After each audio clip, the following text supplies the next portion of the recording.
இந்த மாதம் வரக்கூடிய 21ஆம் தேதி என்னுடைய பிறந்த நாள். இந்த பிறந்த நாளில் தெய்வ திருமகன் அவர்களுடைய ஆசீர்வாதத்தை பெறுவதற்காக சித்தருடைய இடத்துல ஆசீர்வாதத்தை நானும் என் அமைப்பை சார்ந்தவர்களும் பெற்றோம். இந்த பிறந்த நாளை முன்னிட்டு துணை முதலமைச்சர் இளைஞர் நல மேம்பாட்டுத்துறையினுடைய அமைச்சராக இருக்கக்கூடிய அன்பு சகோதரர் உதயநிதி ஸ்டாலின் அவர்களுடைய துறையை இளைஞர்களிடத்தில் அந்த விளையாட்டுத்துறை எடுத்துச் செல்லும் நோக்கத்தில் விருதுநகர் மாவட்டத்தினுடைய நிர்வாகிகள் சார்பாக 22, 23 தேதிகளில் வரக்கூடிய 22, 23 தேதிகளில் மாநிலம் தழுவிய மிகப்பெரிய ஒரு கபாடி விளையாட்டு ஏற்பாடு செய்திருக்கிறார்கள். தமிழ்நாடு சட்ட ஒழுங்கு நிறைவாக இருக்கு. அதுக்காக மாநில அரசு தன்னுடைய நிலைப்பாட்டில் உறுதியா இருக்கணும். காவல் மக்களிடத்துல மக்களுக்கான அச்சுறுத்தல்கள் இல்லாமல் சட்ட ஒழுங்கை சிறப்பாக செயல்படுத்தக்கூடிய இந்த ஆட்சியில எந்த விதமான ஒரு சிறு தவறும் நடந்துடக்கூடாதுங்கிறோட முன்னெச்சரிக்கையா கூட சமீப காலமா தமிழ்நாட்டில் பாலியல் வழக்குகள் அதிகரிச்சுக்கிட்டே இருக்கு. அது எப்படி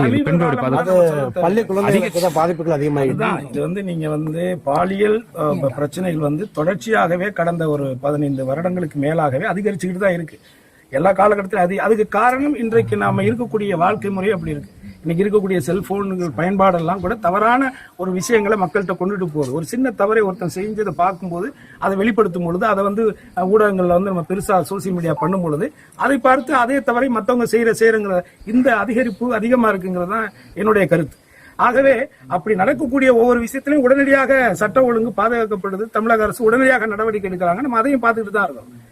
சோ இங்க யாரும் எந்த ஒரு அரசாங்கமும் மக்கள் செய்யக்கூடிய மாதிரி ஈனத்தனமான செயல்களை யாரும் ஒருத்தரும் ஏற்க போறதில்லை, அதை ஆதரிக்க போறதில்லை. அதுலயும் குறிப்பாக திராவிட முன்னேற்ற கழகத்தினுடைய இந்த ஆட்சி காலத்துல தொடர்ச்சியாக சொல்லக்கூடிய எந்த ஒரு குற்றச்சாட்டும் உடனுக்குடனாக அதுக்கு மீது நடவடிக்கை எடுத்துக்கிட்டு தான் இருக்காங்க.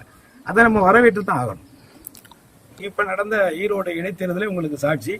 இந்த 4 ஆண்டு கால இந்த திராவிட முன்னேற்ற கழகத்தினுடைய ஆட்சி மக்களுடைய செய்யக்கூடிய செயல்பாடுகள், குறிப்பாக இளைஞர்களுக்கான வேலை வாய்ப்புகள், இளைஞர்களுக்கான விளையாட்டுக்கு திறனை மேம்படுத்தக்கூடிய நல்ல திட்டங்கள், இதெல்லாம் மக்களிடத்துல மிகப்பெரிய வரவேற்பை பெற்றிருக்கு. ஆகவே 2026 தேர்தலில் நிச்சயமாக எப்படி பாராளுமன்ற தேர்தலில் ஒட்டுமொத்தமாக திராவிட முன்னேற்ற கழகத்தை ஒட்டுமொத்த தமிழக மக்களும் ஏற்றுக்கொண்டார்களோ, அன்றைக்கு எப்படி முக்குளத்தூர் புலிப்படை இந்த மண்ணிலே பிஜேபியினுடைய ஒரு உறுப்பினர் கூட உருவாகிவிடக் கூடாது, அது ஒட்டுமொத்த தமிழர்களுக்கும் தமிழகத்திற்கும் பாதகமாக அமையும் என்ற கருத்தை வலியுறுத்தி திராவிட முன்னேற்ற கழகத்தை ஆதரித்து நாங்கள் தொகுதி வாரியாக ஒவ்வொரு பாராளுமன்ற தொகுதிகளுக்கும் சென்று பிரச்சாரம் செய்தோமோ, அதைப்போல் வரக்கூடிய 2026 தேர்தலிலும் இந்த மக்களுக்கான ஆட்சி, தமிழ்நாட்டுக்கான வளர்ச்சிக்கான ஆட்சியை நல்லாட்சி நடத்தி கொண்டிருக்கக்கூடிய அன்பு சகோதரர் அண்ணன் முதலமைச்சர் மு.க. ஸ்டாலின் அவர்களையும் துணை முதலமைச்சருடைய கருத்தை வெளிப்படுத்தும் விதமாக முக்குளத்தூர் பள்ளிப்படை செயல்படும். நிச்சயமாக 200க்கும் மேற்பட்ட தொகுதிகளை வெல்லுவதற்கான முயற்சிகளையும் வேலைகளையும் மக்களுக்கான திட்டங்களை அரசு செய்த நலத்திட்டங்களை நல்ல திட்டங்களை எதிர்கால சந்ததிகளுக்கு செய்ய தயாராக இருக்கக்கூடிய உயர்ந்த திட்டங்களை எல்லாம் எடுத்து சென்று மக்களிடத்தில் அதை உறுதியாக வெளிப்படுத்தி இந்த வாக்குகளை எல்லாம்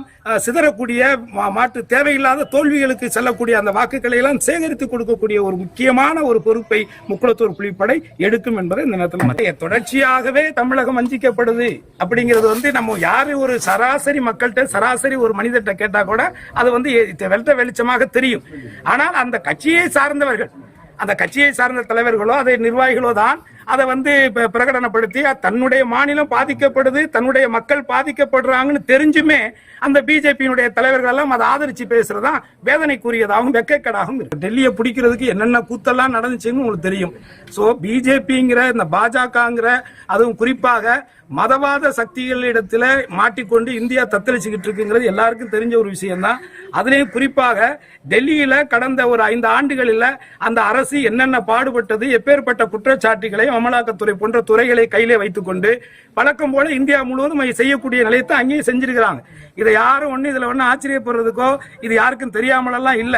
ஆக எந்த வேலை எந்த மாநிலத்தில் செய்தாலும் கூட அவர்களுடைய எந்த விதமான செயல்பாடுகளும் உள்நோக்கம் கொண்ட எந்த ஒரு செயலும் தமிழகத்தில் எடுபடாது. தமிழக மக்கள் அதற்கு இடம் கொடுக்க மாட்டார். தமிழக முதலமைச்சர் அப்படி மும்மொழி கொள்கையை ஏற்றுக்கொண்டுதான் எங்களுக்கு அந்த பள்ளிக்கான நிதி வரும்னாக்கா அப்படிப்பட்ட நிதியே தேவையில்லைன்னு சொல்லிட்டார். தமிழகத்தை பொறுத்தவரை இருமொழி கொள்கை தான். ஏன்னா அதை எந்த காலத்திலும் இந்த திராவிட முன்னேற்ற கழகத்தினுடைய அரசு விட்டு கொடுக்காது என்பதிலே எங்களுக்கு மிகப்பெரிய நம்பிக்கை இருக்கு.